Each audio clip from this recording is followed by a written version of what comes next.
আবু হুরায়রা বর্ণনা করেছেন, আল্লাহর নবী বলেন, যে ব্যক্তি এমন নামাজ আদায় করলো যার মধ্যে উম্মুল কোরআন অর্থাৎ সূরা ফাতিহা পাঠ করেনি, তার নামাজ ব্যর্থ ও মূল্যহীন থেকে যাবে। বর্ণনাকারী বলেন, আল্লাহ রসুল একথাটি 3 বার উচ্চারণ করেন, তার নামাজ অসম্পূর্ণ থেকে যাবে, তার নামাজ অসম্পূর্ণ থেকে যাবে, তার নামাজ অসম্পূর্ণ থেকে যাবে।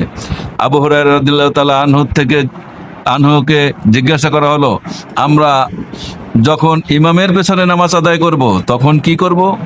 আল্লাহ রসুল জবাবে বলেন, তখন সূরা ফাতিহা মনে মনে পাঠ করবে, কেননা আমি আল্লাহ রসুলকে বলতে শুনেছি, মহান আল্লাহ বলেন, আমি নামাজকে আমার এবং আমার বান্দার মাঝে সমান 2 ভাগে ভাগ করে নিয়েছি। বান্দা যা কামনা করবে আমি তাকে তা দান করব। সুবহানাল্লাহ। বান্দা যখন বলে আলহামদুলিল্লাহি রাব্বিল আলামিন, অর্থাৎ যাবতীয় প্রশংসা আল্লাহর জন্য, তিনি সারা জাহানের প্রতিপালক, তখন আল্লাহ তাআলা বলেন, বান্দা আমার প্রশংসা করেছে।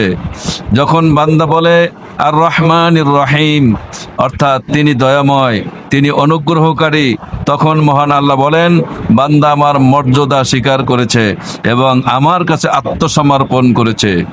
বান্দা যখন বলে ইয়্যাকা না'বুদু ওয়া ইয়্যাকা নাস্তাঈন, অর্থাৎ আমরা কেবল তোমারই ইবাদত করি এবং কেবলমাত্র তোমারই কাছে সাহায্য প্রার্থনা করি, তখন আল্লাহ বলেন, এটা আমার ও আমার বান্দার মাঝে, অর্থাৎ বান্দা আমার দাসত্ব করবে আর আমি তাকে সাহায্য করব। আমার বান্দা যা চায় তা আমি দান করব। যখন বান্দা বলে ইহদিনাস সিরাতাল মুস্তাকিম সিরাতাল্লাযীনা আন'আমতা আলাইহিম গায়রিল মাগদুবি আলাইহিম ওয়ালাদ-দাল্লিন, আমাদেরকে সরল পথে পরিচালিত করুন, সেই সব বান্দাদের পথ যাদের আপনি নিয়ামত দান করেছেন, যারা অভিশপ্ত নয় এবং পথভ্রষ্ট নয়। তখন আল্লাহ বলেন, এটা আমার বান্দার জন্য এবং আমার বান্দা যা প্রার্থনা করছে তা সে পাবে। মুসলিম, আবু দাউদ, তিরমিজি, নাসাই, ইবনে মাজাহ, মুসনাদ আহমদ। নামাজ এই সূরা অবশ্যই পাঠ করতে হবে। এ সূরা পাঠ করা ব্যতীত কোনো নামাজ আদায় হবে না। জামাতে নামাজে মুক্তাদিগণকে সূরা ফাতিহা পাঠ করতে হবে কিনা এ সম্পর্কে ইসলামে বিশেষজ্ঞদের মধ্যে মতনৈক্য বিরাজমান। হাদিস শরীফে দেখা যায়, হযরত আবু হুরায়রা রাদিয়াল্লাহু তাআলা আনহু বলেন, মুক্তাদিগণ যখন সূরা ফাতিহা নীরবে পাঠ করবে, ইমাম শাফি বলেন মুক্তাদিগণের যে কোনো অবস্থায় সূরা ফাতিহা পাঠ করতে হবে। ইমাম আবু হানিফা বলেন কোন অবস্থাতেই মুক্তাদিগণের সূরা ফাতিহা পাঠ করতে হবে না। ইমাম মালিক ও ইমাম আহমদ বলেন, ইমাম সাহেব যে সূরা ফাতিহা পাঠ করেন তা যদি মুক্তাদিগণ শুনতে পায় তাহলে তাদের জন্য সূরা ফাতিহা পাঠ করার কোনো প্রয়োজন নেই। তারা ইমামের পাঠ মনোযোগ দিয়ে শুনবে, কিন্তু ইমামের পাঠ যদি মুক্তাদিগণ শুনতে না পায় তাহলে তাদেরকে তা পাঠ করতে হবে।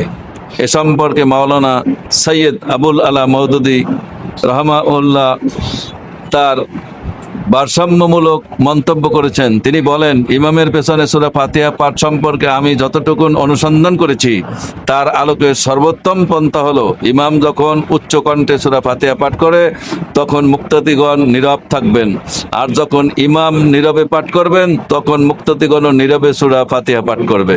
এ পদ্ধতি অবলম্বন করলে কোরআন ও হাদিসের কোনো দিক নির্দেশনার বিরোধিতা করার কোনো সন্দেহের সৃষ্টি হতে পারে না। জামাতে নামাজ মুক্তাদিগণ কর্তৃক ফাতিহা পাঠ সম্পর্কিত যাবতীয় দলিল প্রমাণের দিকে দৃষ্টি রেখে এ ধরনের একটি মধ্যম পন্থা অবলম্বন করার দোষ কিছু দেখি না। কিন্তু যে ব্যক্তি জামাতে নামাজ আদায় করলে যে কোনো অবস্থাতেই সূরা ফাতিহা পাঠ করে, তার সম্পর্কে কথা বলা যাবে না যে তার নামাজ হবে না, কারণ উভয় মতের পক্ষে দলিল প্রমাণ রয়েছে। এবং জামাতে সূরা ফাতিহা পাঠকারী ব্যক্তি জেনে বুঝে উদ্দেশ্যমূলকভাবে আল্লাহ তার রাসূলের নির্দেশের বিরুদ্ধে আচরণ করছে না, বরং তার কাছে দলিলের ভিত্তিতে যে মতটি প্রমাণিত সে ব্যক্তি উক্ত মতের উপর আমল করছে এবং তা অনুসরণ করছে। সূরা ফাতিহার নামকরণ। এই সূরাকে কোরআনের প্রারম্ভিক হিসাবে রাখা হয়েছে বলে এই সূরাটির নামকরণ করা হয়েছে সূরা ফাতিহা। আল ফাতিহা, ফাতিহাতুল কিতাব। এই সূরার বিষয়বস্তু পরিপ্রেক্ষিতেই সূরাটি এই নামকরণ করা হয়েছে, যার মাধ্যমে কোনো বিষয় সূচনা করা হয়েছে, কোনো বিষয় আরম্ভ করা হয়, কোনো কাজের উদ্বোধন করা হয়, কোনো গ্রন্থের শুরু করা হয় আরবি ভাষায়, তাকেই ফাতিহা বলা হয়। এ সূরাকে ফাতিহাতুল কিতাবও বলা হয়, কেননা এই সূরার মাধ্যমে আল্লাহ এই কিতাবের সূচনা করেছেন। কোরআনের প্রথমেই একে স্থান দেওয়া হয়েছে, এই সূরা দিয়েই আল্লাহ কোরআন উদ্বোধন করা হয়েছে। কোরআন পাঠকারী প্রথমে কোরআন উন্মোচন করেই এই সূরাটি দেখতে পায়।